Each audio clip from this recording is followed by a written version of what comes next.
Hey everyone, how's it going?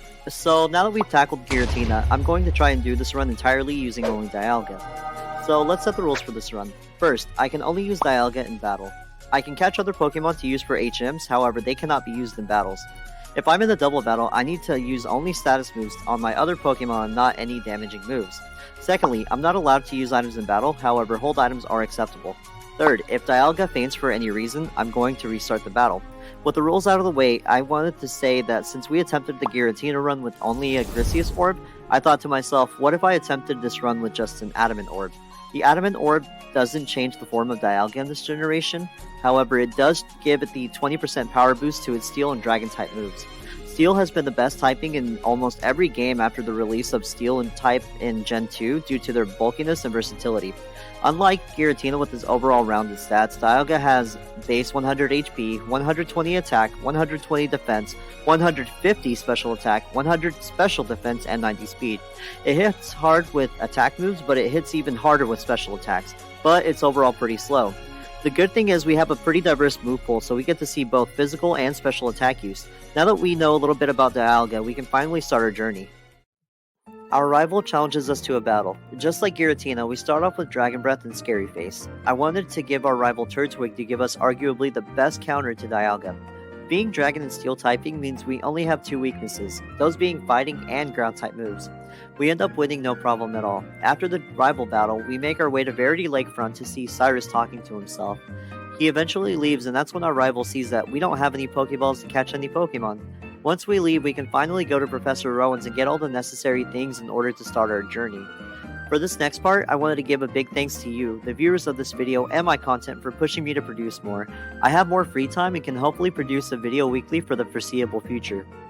I'm hoping that I can do this because I genuinely love playing these games and making a challenge for myself. Speaking of, if you guys have any ideas on what I should do for my next video, go ahead and comment. Commenting is good for the YouTube algorithm. Since I'm still a small channel, I wanted to do something special for when we reach 100 subs, so let's get to that goal first. Getting back to the story, our second rival fight goes just as you'd expect. He sends out Starly as I send out Dialga. Almost instantly, we knock Starly out with one Dragon Breath. Next is Turtwig. It's pretty bulky and is able to tank a Dragon Breath just to hit us with Tackle for 1 HP. Our next Dragon Breath crits and we win the battle. If we hadn't gotten the crit, it would have been a 3-hit KO. We made it to the first gym after getting through Oreburg Mine just to get Rourke to battle us here. We managed to get to level 10 and learn Metal Claw, so this Rock-type gym is going to be pretty easy.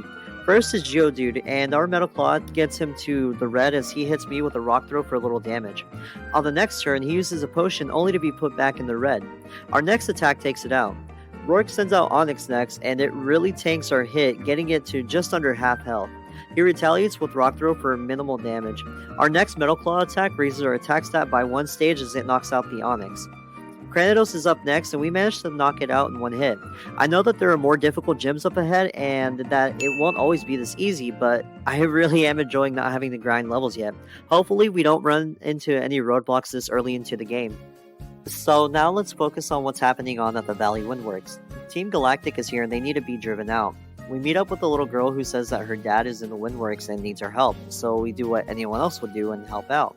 We confront some dude with a bowl cut, and after beating him, he locks himself inside, so we have to go beat up 2 more guys with bowl cuts only to get the key to the Windworks. Now that we're inside, we can meet up with Commander Mars in battle. First, she sends out Zubat as I send out Dialga. It's one shot by Dragon Breath. Next is Pure Ugly. It's normal type, so it really can't do anything to us. It does flinch Dialga with Fake Out and scratches the next turn, but it doesn't really do anything to him. Eventually, we use Dragon Breath to paralyze it, only to knock it out on the next turn. That went pretty smoothly. Being Steel type means that we can take almost any hit sent our way. Alright, so after the events of Valley Windworks, we meet up with this girl named Cheryl at the entrance of some woods. This team up doesn't last long as we charged our way through the woods to get to Eterna City. Gardenia was outside the gym and told us to challenge her. After getting the clock to the right settings, we can start the battle. I usually save in front of the gym leaders just in case I need to restart for any reason. So Gardenia uses grass types and sends out Turtwig first. We managed to learn Ancient Power and I was using it hoping to get a stat boost, but it doesn't work as Turtwig uses Reflect, having our attack damage for 3 turns. A second Ancient Power knocks it out with a crit. Cherrim is next. I go ahead and use Stealth Rocks, hoping I can knock out Roserade in one hit when it comes out, but it was kind of a wasted turn. Dialga gets Leech Seeded, so an eighth of my HP is taken away each turn.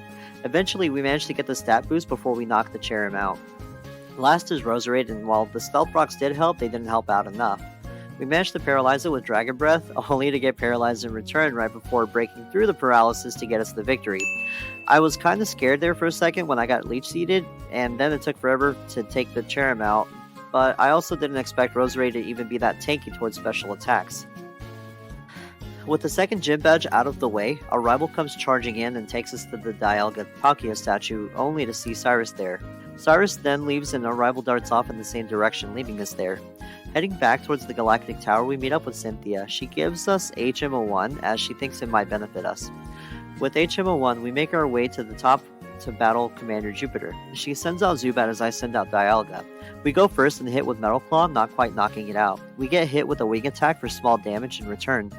On the next turn, we use Ancient Power to knock it out. Skuntank is next, and since it can't do much, I use Ancient Power. It doesn't do much, and Skuntank retaliates with the Night Slash. Next turn, I use Dragon Breath only for it to heal with the Berry, and it lowers our accuracy with Smokescreen. Luckily, our next attack hits, getting us the win. I've been feeling pretty lucky, but you guys won't believe what happens next. If you guys guessed that I would get Pokerust during this run, you're right. I can't believe I got that. It's a 1 in 21,845 chance to get it, and somehow our Bidoof got it. Probably from a double battle. That's like 2.5 times rarer than getting a shiny. Also, Cynthia gave us an egg after beating Commander Jupiter. Take your guesses in the comment section on what you think it is. It should hatch pretty soon as we make our way towards Hearthome City. Now that we made it to Hearthome City, we have to go to the contest hall to meet our mom and some lady. They give me an item and a special dress for contests, which I may or may not ever use, or maybe I could do a contest run for a future video. We'll see. Anyways, Fantina is there, and we have to talk to her in order to battle her at the gym. Once we make it to the back of the gym, we can finally start our third gym battle.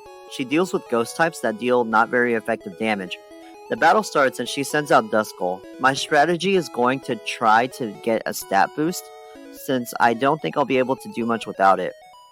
I send out Stealth Rocks thinking it'll help, but we're inflicted a burn by Will-O-Wisp. This actually sucks. On our next turn, one critical hit Ancient Power knocks it out. Miss Magius is up next, and it goes for Shadow Ball that actually starts dropping our special defense. We resist Ghost, but with a special drop, we may not survive long. We go for Dragon Breath and actually paralyze it, but it heals with the Citrus Berry. We're at less than half health, and this isn't looking good. We outspeed and use Dragon Breath, dropping it in the red as she goes for another Shadow Ball. We're down to about a quarter HP, and then Burn activates. Fantina heals with the Super Potion, and I go for Dragon Breath, dropping it to about 20%. The Burn status takes away our remaining HP, and we lose the battle. I think that if we hadn't gotten burned, and if we had gotten a stat boost, it would have been fine. Alright, let's try that again and hope that we don't get burned. So this time is way better. Duskull gets sent out and actually uses Pursuit instead of Will-O-Wisp. After our first turn, we knock it out with a second Ancient Power. We didn't get an Omni Boost, so we may struggle a little bit.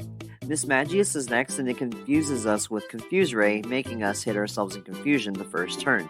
That's a lot of confusions. We snap out of confusion after it lands a Shadow Ball and hit it with a Metal Claw.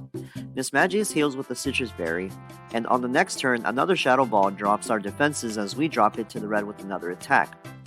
Fantina heals Miss Magius with the Super Potion, but we knock it back down to the red and get the attack buff. After the next turn, we knock it out. That was unnecessarily difficult. I'm starting to think that we won't be using Ancient Power very much longer. So last is Haunter. We outspeed and knock it out with a Metal Claw. That was a very difficult battle, but hey, we won our third gym badge. And as I was saying earlier, I think that since our odds of hitting an Omni Boost is low, getting rid of Ancient Power may be the next thing I do for Dialga. But I'm not really sure what I can change it to. I don't have access to Thunderbolt or Ice Beam at this time, so we may have to use it a little bit longer. Alright, so immediately after battling Fantina, we have to make our way to Veilstone City, but we have to battle our rival again. Our rival sends out Staravia first, and its Intimidate lowers Dialga's attack stat by 1 stage. Lucky for us, we are only going to use special moves. On the first turn, one Ancient Power knocks out the Staravia, and Weasel is sent out next. Dialga goes first, and our Ancient Power brings it down to about 1 HP. It retaliates with Pursuit, dropping us a laughable amount. Our next attack knocks it out. Ponyta is next, and it doesn't get to do anything since it faints with one attack. Next is Grotle. It legit doesn't do anything, as 2 Dragon Breaths knock it out, winning us the battle. I wish they would have made him more of a challenge at this time, or at least not battle us every time we get a gym badge, but hey, that's extra experience.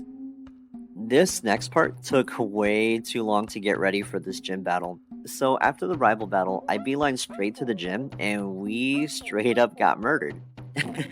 I was severely underleveled for this battle, even with a few stat boosts from Ancient Power. I attempted battling at almost every level I could. I lost so many times that I sat back for a couple of hours and did something else because it got so frustrating. I finally settled on battling every trainer from Hearthome to Veilstone to Pastoria City. It took me 2 tries either way at level 36 to beat Maylene, but since she uses fighting types, I really couldn't do much. I was basically at her mercy. I eventually won, but not without being super frustrated and happy that we no longer had to battle her again. I had a very bad strategy at first, and you'll see what I mean. Even though we eventually won, I'm going to show you the first battle since it's very, very quick. So starting out, I wanted to get a stat boost from Ancient Power. I needed to confirm that I wanted to get rid of this move, and if it gave me a boost, I would keep it. So starting out, Meditite gets sent out and uses Fake Out, flinching us on the first turn.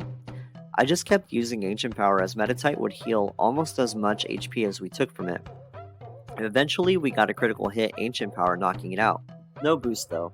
And Machoke gets sent out, and I don't really have nearly as much HP as I'd like to win, so we restart. This time, it's much quicker. Meditite goes out and flinches us again, but the next turn we knock it out with a Dragon Claw. Machoke is next, and another Dragon Claw knocks it out. It's almost as if I should have used Dragon Claw instead of Ancient Power. Lucario is last. I didn't think we would see the day.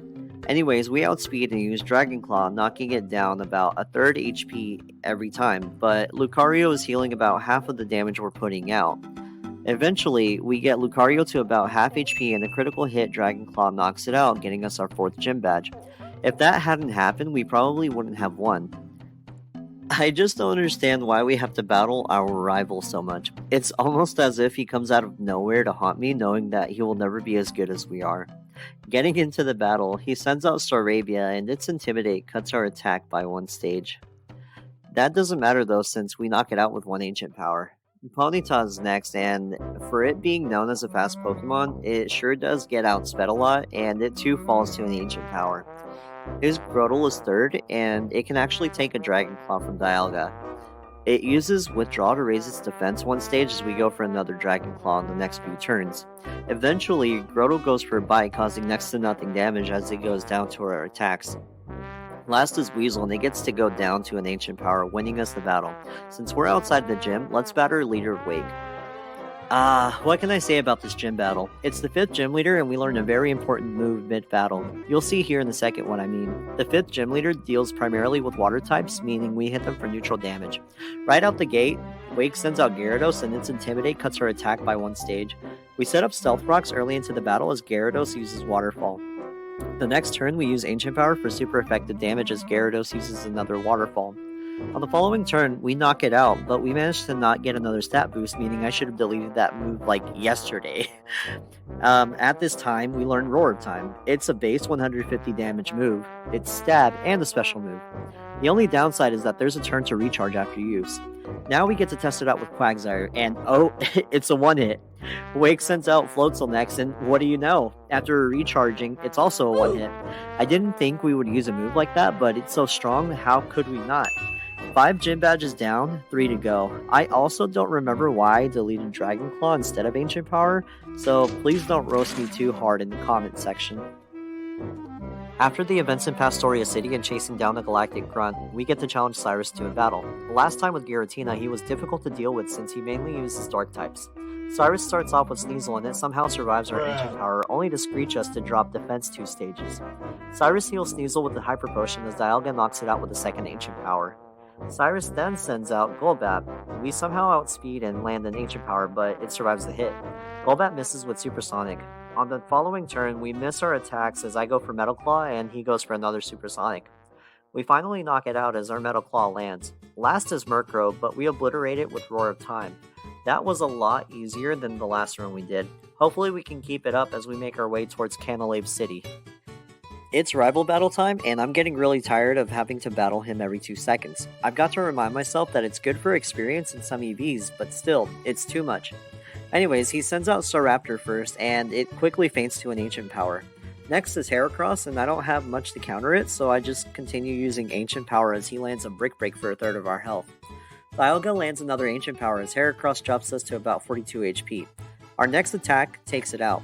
Rapidash is then sent out, but it quickly goes down to an Ancient Power. Fourth is Torterra, and one Roar of Time is all it needs to be sent to the Shadow Realm.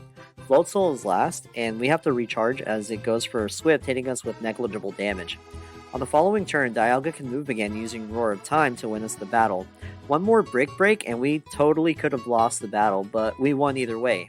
That should be the last of him for a little while. This may be the longest battle I had the entire time I played this game. I knew I would run into some problems, but never like this. If you don't know what I'm talking about, we are a Steel type, right? You know who else is a Steel type? My mom! Get out! I'm just kidding, but this isn't the regular show. Anyways, Byron, the 6th gym leader, is also a Steel type user. Why is that a problem? Well, we don't really have anything that is good against Steel at this time, unless if I've been mistaken, I just have to use the moves I have. Getting into the battle, Magneton can't really do much as you can see. One Roar of Time and it's gone. Now Steelix comes out. We have to recover from Roar of Time and it uses Sandstorm which does nothing to either party. On the following turn we use Roar of Time and somehow knock it out. So for this next part in the battle, there's a lot of back and forth and maybe I should have restarted, but I didn't feel like it. So his last Pokemon is Bastiodon. It has insanely high defenses and I don't really have anything that's super effective. So on the first turn, we have to recharge as it uses Iron Defense. I follow up that turn with a Metal Claw because it hits for neutral damage, as it increases its defense even more. Eventually I start using other moves since Physical won't do anything. And you may be asking, why don't I just use Roar of Time? Well, it resists and has a chance of using Metal Burst to retaliate 1.5 times the damage that I just gave it. Which it eventually does, dropping us to 12 HP. Unfortunately, we didn't hit hard enough to knock it out, and it gets healed. However, on this next turn, Ancient Power connects and we get an Omni Boost as it goes for Stone Edge, knocking us down to about 4 HP. I almost had to restart, but I go for a Hail Mary and use Roar of Time, and we actually managed to get the knockout, winning us the battle. That was an extremely close call, but we managed to win, so now we just need to move on and complete the battles against the Team Galactic bosses at various locations, then on to the 7th gym leader, since our rival needs our help and we need Rock Climb. Now that we've gotten through the 6th gym leader, the Team Galactic side of the story is halfway through. We have to go to each lake and battle the commanders before we can confront Cyrus for the second time. At Lake Valor, we have to battle Commander Saturn. They start off with Golbat, as I send out Dialga. It somehow survives an Ancient Power and hits me for small damage with Air Cutter. The following Ancient Power knocks it out. Next is Toxicroak. I go for a Metal Claw and we get lucky with a crit causing it to faint. Last is Bronzor and I've had enough, so one Roar of Time knocks it out, winning us the battle. Now we have to head to Lake Verity and confront Commander Mars and help out Lucas. We make it to Lake Verity and see Lucas struggling to battle Commander Mars, so we hop in immediately. Starting off, she sends out Golbat and it faints quickly to one Ancient Power. Next is Bronzor. We use Roar of Time and it misses, but it confuses us. On the next turn, our attack lands, just barely letting it live. Bronzor then uses Iron Defense. We recharge on the next turn as Bronzor uses Gyro Ball. Finally, an Ancient Power knocks it out. Last is Pure Ugly, and it fakes us out, only to faint to Roar of Time the next turn, winning us the battle. This was a very quick battle. Let's hope that they're all like this from here on out.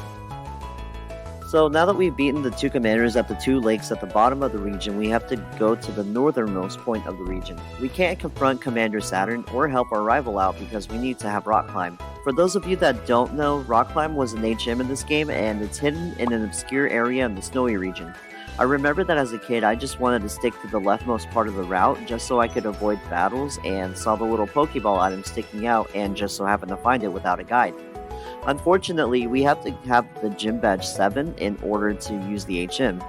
That's where we are now. After beating this really complicated puzzle, we start the battle against Candace. She mainly uses Ice types and we're Steel types, so this may be the fastest battle we've had in a while. She starts off with Sneasel as I send out Dialga. Sneasel uses Ice Shard to hit for minimal damage as I use Flash Cannon knocking it out. There's going to be a rhythm here if you haven't noticed. Next is Piloswine. We outspeed and also knock it out with a Flash Cannon. A third is Abomasnow, and what do you know? It also goes down to a Flash Cannon. This is awesome. Last is Frostlass, and unfortunately it does outspeed us. However, it goes for a double team. It doesn't matter if she has a boosted evasiveness because we win the battle anyways. We have 7 gym badges now, and so we go and help our rival out, and he actually lost the battle. We console him as he states that he will never lose again. With this part of the story completed, we can make our way to the Galactic headquarters where Cyrus is giving a speech about New World Order and how he plans on changing the world now that he has what he needs in order to succeed with his plan. What is it with these bosses and their want to wipe out the entire existence because it's not perfect? There's a lot of things that aren't perfect in life, and it just seems to me that they would rather change something because they couldn't handle being different.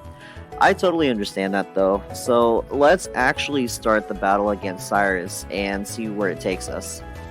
After the speech, Cyrus is located in his office. He tries to reason with us, but we just want to battle and coincidentally help out the international police. Anyways, he starts off with Sneasel as I send out Dialga. He goes for Screech, dropping our defense 2 stages as I set up Stealth Rocks. It goes for another Screech, but it misses as I knock it down to the red, only for him to heal with a Hyper Potion. While he heals, I use Ancient Power, putting him back to where he was.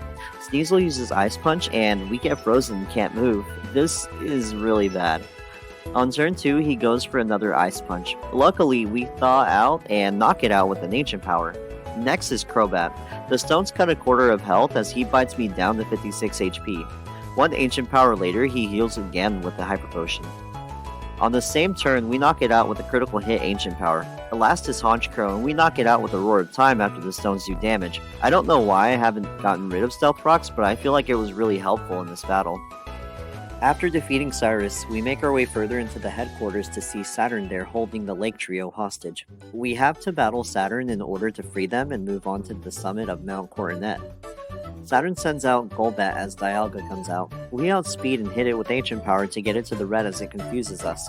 On the next turn, we manage to knock it out. The second is Toxicroak, and we outspeed again and defeat it with Roar of Time. Last is Bronzor. We have to recharge as it hits us with Extra Sensory. The next turn, we manage to hit ourselves as it just keeps using Extra Sensory. We manage to hit ourselves again as it keeps spamming Extra Sensory. Finally, we're able to hit with Ancient Power, and on the following turn, we use Roar of Time to win the battle. Sometimes I feel like we can't deal enough damage, so I use something that will cause some to ultimately knock it out. Roar of Time has actually been really beneficial to us as of late. Anyways, on to Mount Coronet. We finally made it to the summit and battled the entryway grunts, only to find ourselves in the double battle with our rival against Jupiter and Mars. So they both send out Bronzor as we send out Dialga and Munchlax. Along the way, I got the TM for Flamethrower and Ice Beam, effectively replacing Ancient Power and Stealth Rocks.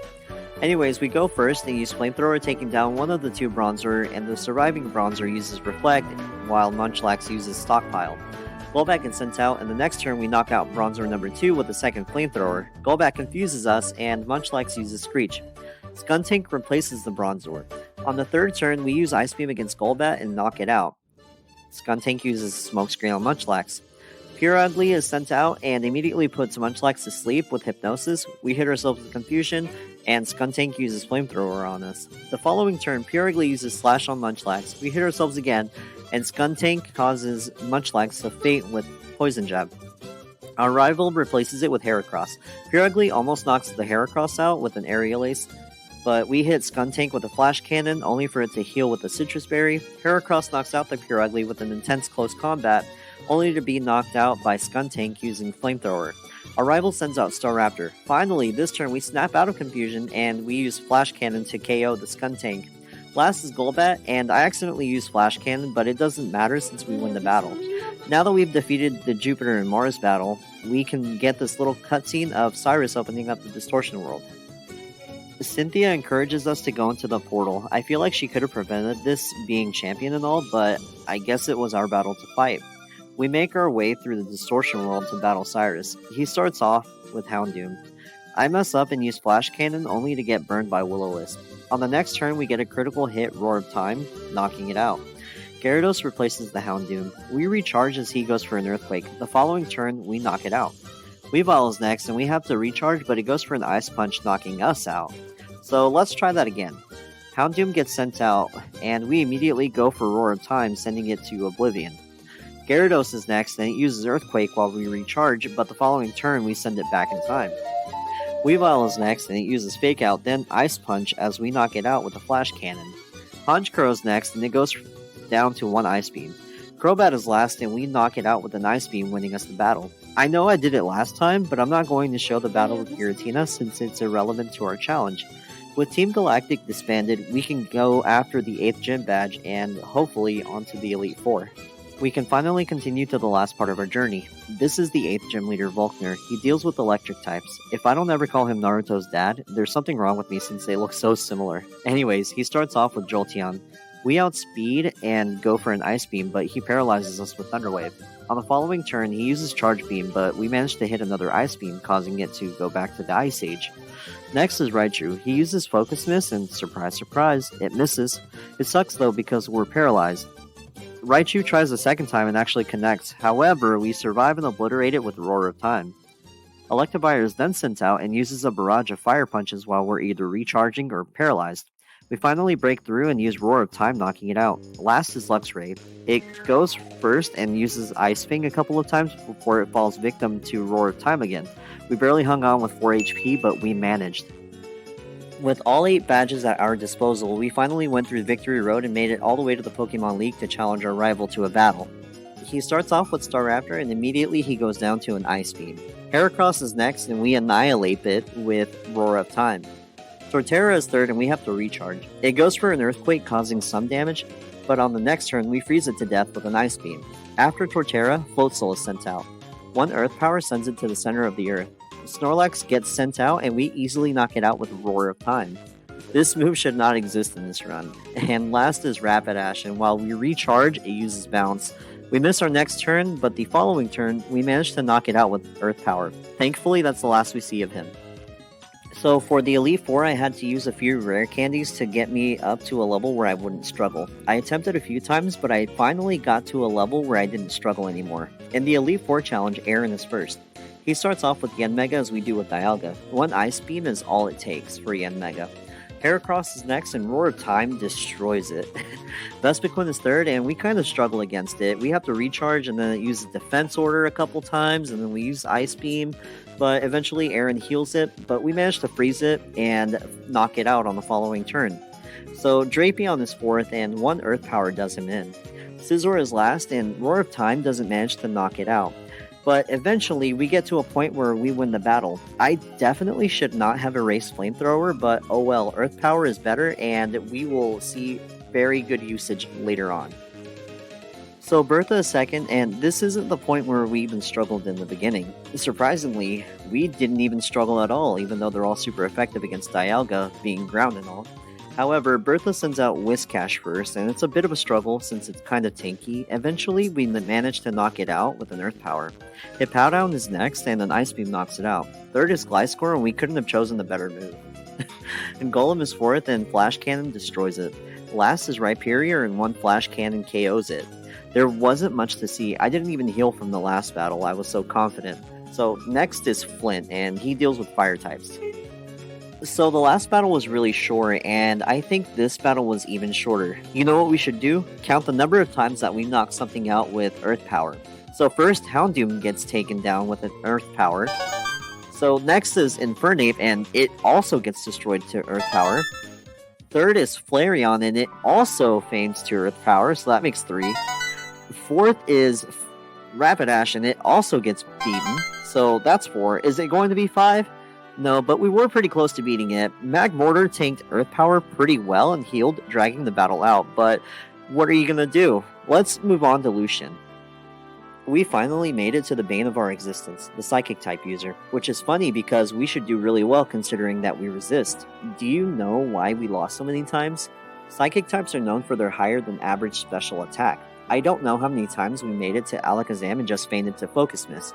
Either that or Gallade using some sort of fighting type move. It wasn't just them I struggled with though, it was Bronzong as well. It's so tanky, and it has Levitate, so I can't hit it for super effective damage, meaning that it resists every attack that I have. If it doesn't survive a hit, it uses Calm Mind, boosting its special defense and resisting our special attacks even more. Finally, we got to a point where Alakazam missed Focus Blast, and we were able to overwhelm it even after it healed and landed a Focus Blast. When I saw Espeon come out, I knew that we had the battle in the bag, since we just destroyed it with Roar of Time. After many attempts, we can finally reach the end of this battle and this challenge as we take on Cynthia last. So we're at a lower level than Giratina, surprisingly, but that doesn't mean we didn't have our fair shares of struggles along the way. We struggled a lot. The only place we didn't struggle was Cynthia. She starts off with Spiritomb. We outspeed and use Flash Cannon. It survives and lands a Shadow Ball. Cynthia heals it as I go for an Earth Power, and the following turn it goes down to a Flash Cannon. Garchomp is next, and it does nothing as Ice Beam kills it. Lucario is next, and the Earth Power just overwhelms it. Funnily enough, Togekiss was the Pokemon I had trouble with here. It survives an Ice Beam and hits a super effective Aura Sphere. On the next turn, Cynthia heals it, but we land a freezing Ice Beam. It can't do anything as it becomes subdued by another Ice Beam. Milotic is 5th, and I was worried about Mirror Coat, so I ensured my knockout by hitting it first and then striking with Roar of Time. Last is Roserade. Recharge, but it hits us with an extra sensory. The following turn, we knock it out with an Ice Beam, winning us the battle and this challenge. So that was a fun run. I didn't like struggling, but oh well, that's my life's motto, honestly. I did promise that I would get this video out to you the following week from the Giratina run, and while I release the video on a Wednesday, it still counts as a week even if it comes out on a Saturday. I've been working on these, but the scripts are hard to do since I can't get my ADHD wired brain to sit down and just do the script. Anyways, I should have another challenge video out to you guys soon, maybe next week if I can start soon on it. I play on 4 times speed, so that's how I'm able to beat these games quickly. As always, thanks to you, the viewer, for watching the video to the end, and thank you to my brother for editing my videos and accepting the fact that I don't always follow through on my timelines. As always, if you like the video, please leave a like, comment because comments are good for the YouTube algorithm, and subscribe to my channel. It really helps us out. Have a wonderful rest of your day.